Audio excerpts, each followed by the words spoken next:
रे मन जन्म पदार्थ जात। चेतावनी भजन है इनकी।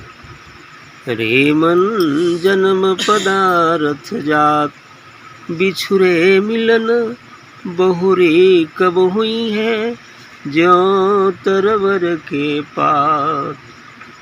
बिछुरे मिलन बहुरी कब हुई है, ज्यों तरवर के पात। रे मन जन्म पदार्थ जात, सन्निपात कप कंठ विरोधी, रसना टूटी जात। प्राण लिए जम जात मूढ़मती, प्राण लिए जम जात मूढ़मती, देखत जननी तात। छिनेक माही कोटि जुग बीतत, छिनेक माही कोटि जुग बीतत, फेरी नरक की बात। यह जग प्रीत सुआसे मर की, यह जग प्रीति सुआसे मर की, चाखत ही उड़ जात। जम के फंद नहीं पड़ु बोरे, जम के फंद नहीं पड़ु बोरे, चरणन चीत लगात। कहत सूर बिरथा यह देही, कहत सूर बिरथा यह देही, अंतर क्यों इतरात। रे मन जन्म पदार्थ जात। बिल्कुल सही कहा है सूरदास जी ने। यह जन्म जो मनुष्य शरीर मिला है, यह बिल्कुल बेकार जा रहा है।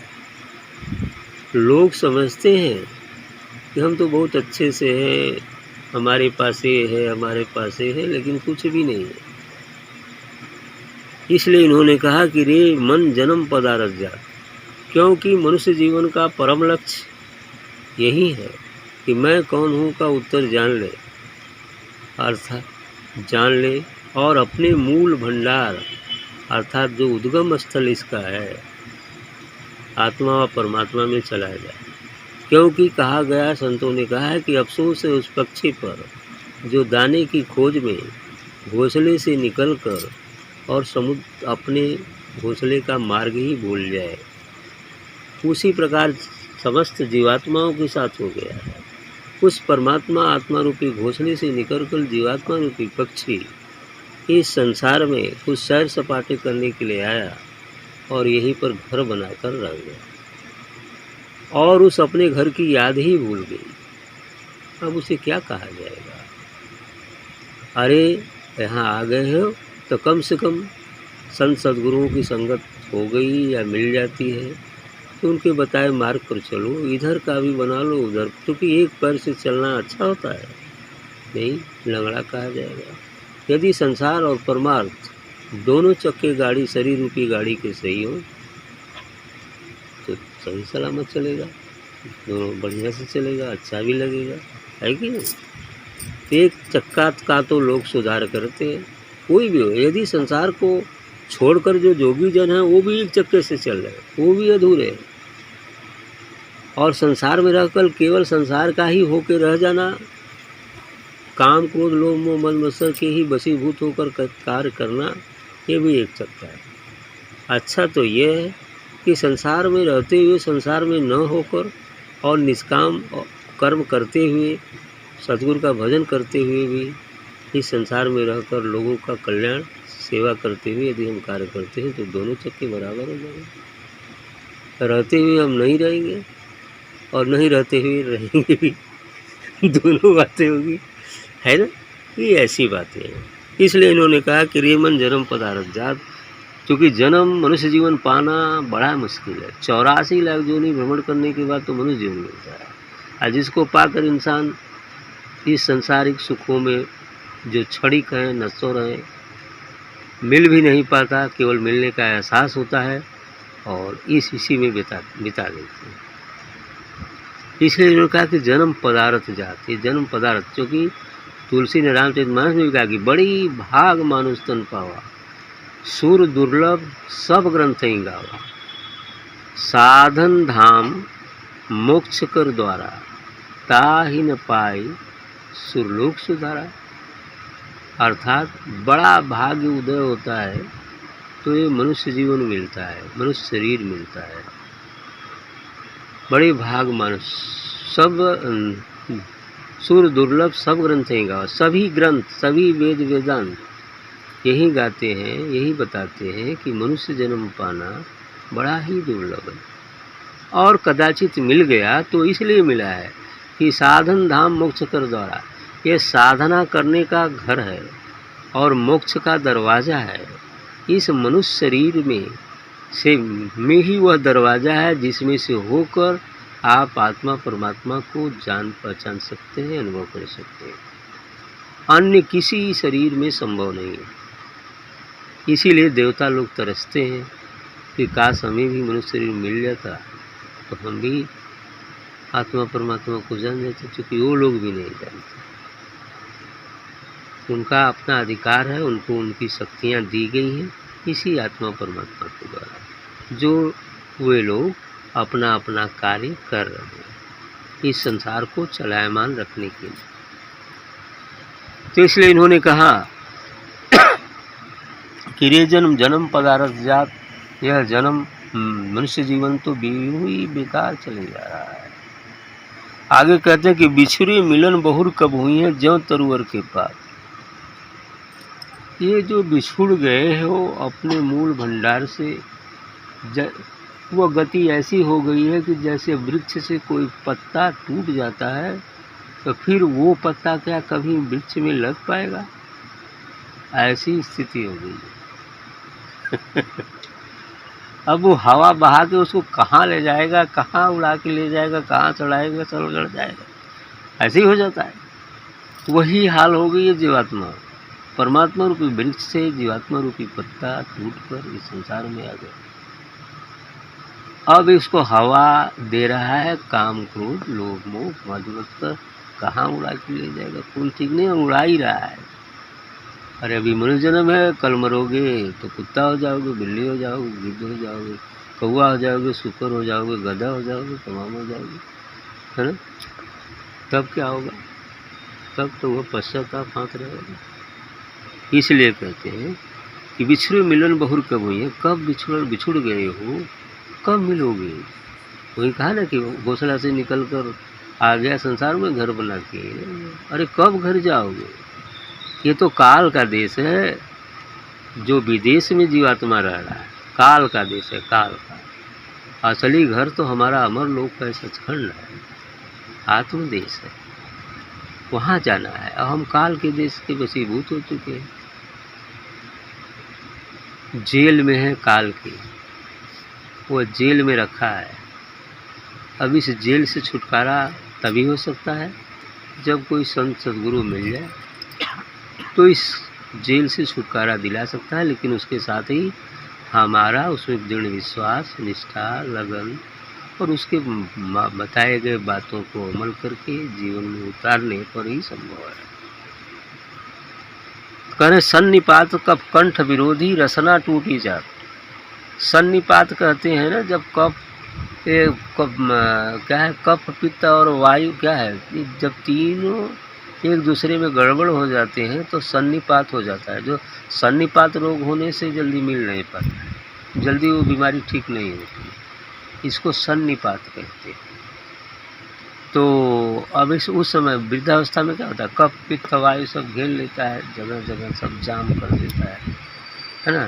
कंठ विरोधी, अब ये जो है कंठ से भी आवाज़ें नहीं निकल पाती साफ, रसना टूटी जाता, और ये रसना, ये जीभ से भी आवाज़ साफ नहीं होती है, दांत टूट जाते हैं, आवाज़ बोलेंगे कुछ और, कहा जी कुछ और, बात भी ना समझ में आई, ऐसा हो जाता है, ऐसी चीज़ें हो जाती।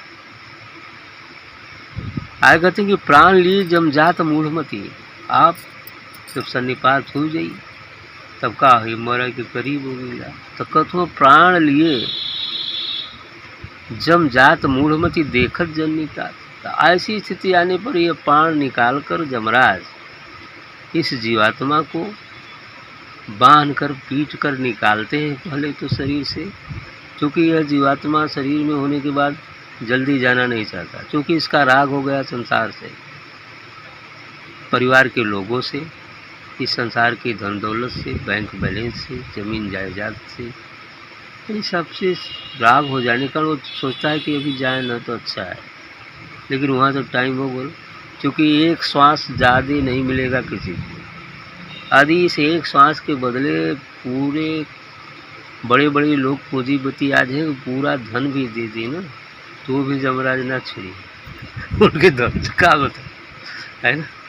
कोई बता, यदि ऐसा होता तो बड़े बड़े करोड़पति खरीद लेते जमराज को घूस दे के, लेकिन वहाँ घूस नहीं चलता है ना। फिर रहता वहीं 10 दिन और जी लेगा, ऐसा कुछ भी नहीं। एक श्वास ज़्यादा नहीं मिलेगा, जितना गिन कर श्वास मिली है वो श्वास जो ही समाप्त होगी, अंतिम श्वास में प्राण निकल जाएगा। और सूक्ष्म शरीर से जमराज ले जाकर, वो जब जमदूत ले जाकर जमराज के यहाँ, काल के यहाँ पहले भूंज कर खाता है काल। वहाँ रखा गया एक तवा, तप्त तवा है, सभी जीवात्मा को निकल कर काल के यहाँ उस तवे पर भूनता है, उसकी कालिक खाता है, क्योंकि पूरा जगत काल चबेना इसीलिए कहा जाता है। संसार के समस्त प्राणी काल के चबैना मात्र है, खरमेटाव है। 1 लाख रोज मारता है, 1.25 लाख रोज पैदा करता है, ये उसकी स्थिति। इसके बाद जमराज लोक में आएंगे, वहाँ कर्मपत्री देखा जाएगा, क्या क्या किया है इसने जीवन काल में। अब उसी के हिसाब से उसको नरक स्वर्ग देना है, और फिर वहाँ भोगने के बाद बाकी पाप भोगने के लिए 84 लाख जोनियाँ बनी हैं, क्योंकि ये 84 लाख जोनियाँ सभी दंड जोनियाँ हैं। मैंने उसमें भोग भोग करके उसी पाप कर्मों को कम किया जाता है। इसलिए इन्होंने कहा कि प्राण लिए जमजात मूढ़मत, देखत जननितात, वहाँ माता और पिता या परिवार के सभी लोग बैठकर देखते भी रहेंगे ना तो कुछ नहीं कर सकते। सब घेर के बैठा रहा चारपाई के बगल में मरे वाले के सब का केहू के बचाए पावला। तब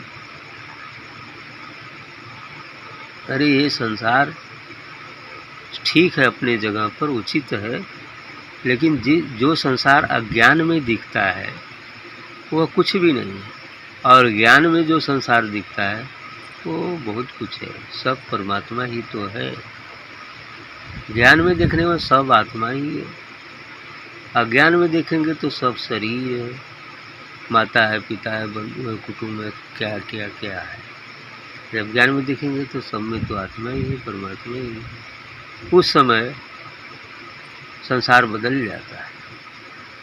इस समय का संसार कुछ और हो सकता है।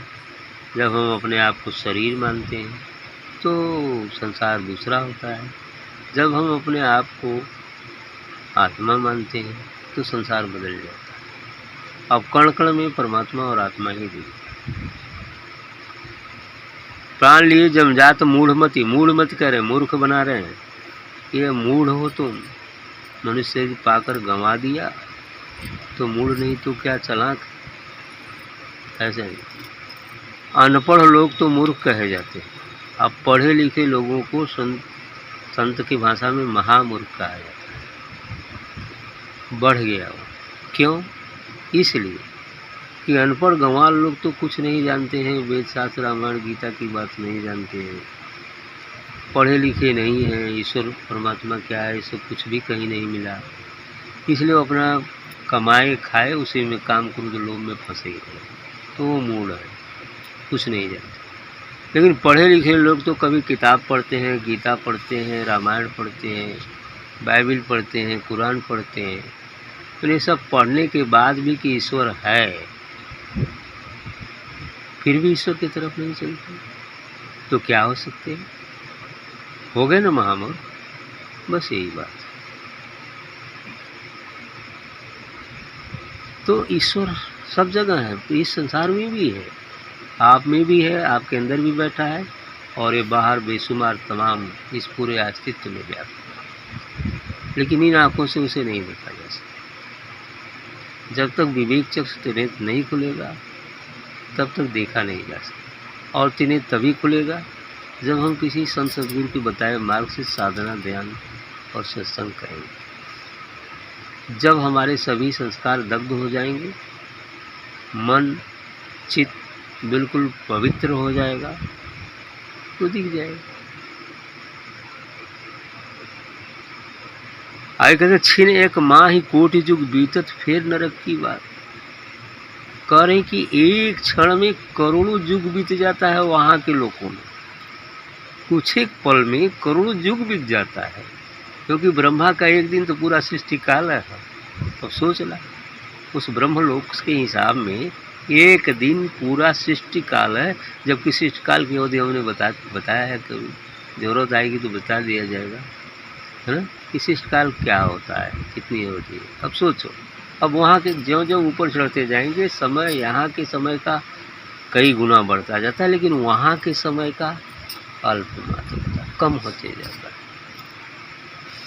ये स्थिति है। तो इसलिए कहे इन्होंने कि छिन एक माह कोटि युग बीतत फिर नरक के, फिर वही नरक में जाना पड़ता है, फिर नरक में जाना पड़ता है।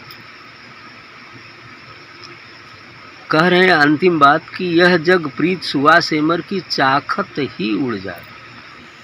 तोता जानते हैं, सुग्गा तोता जिसे कहते हैं, और एक सेमर होता है। सेमर का फूल लाल लाल होता है, हम तो नहीं देखे, आप लोग देखा है क्या?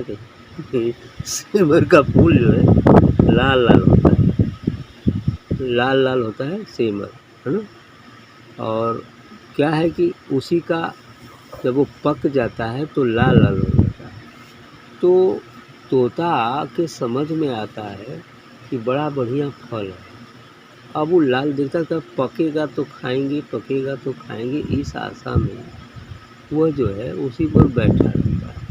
जब ही वो लाल हो जाता है पक करके, तो वो अपनी चोंच मारता है खाने के लिए, और जब ही चोंच मारता है तो उसमें से रुई निकल जाता है। सेमर की रुई होती है, आप समझो सेमर का तकिया सर दर्द वालों को लगाएगा, है ना, सेमर की रुई होती है, ठीक है। ऐसा ही ये संसार है।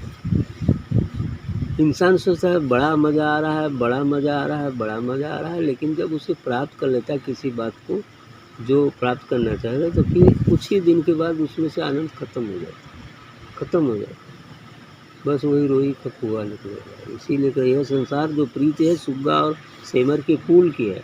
समझता है कि बहुत बढ़िया फल है, बहुत बढ़िया फल, लेकिन रुई मारता है तो काम खत्म, उड़ जाता है।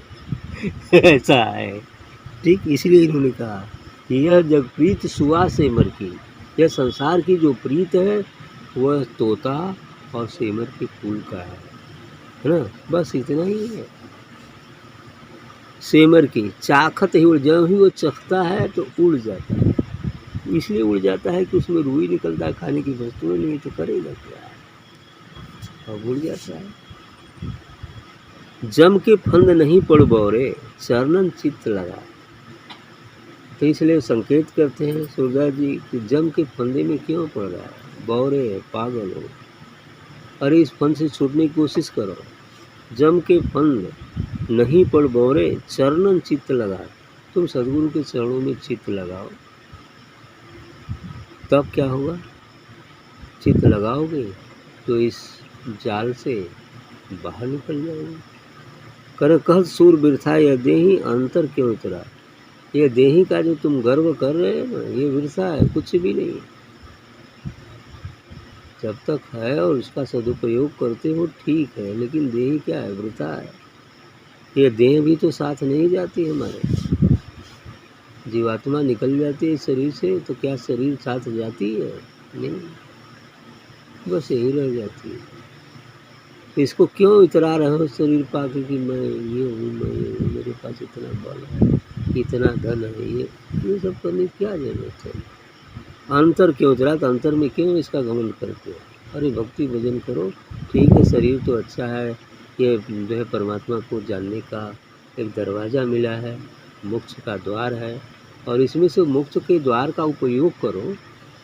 मोक्ष के द्वार का उपयोग यह है कि सत्संग भजन करके इस शरीर का सदुपयोग करते हुए और तुम अपने मूल संकट पर चले जाओ, सचखंड चले जाओ, ये इसका सदुपयोग।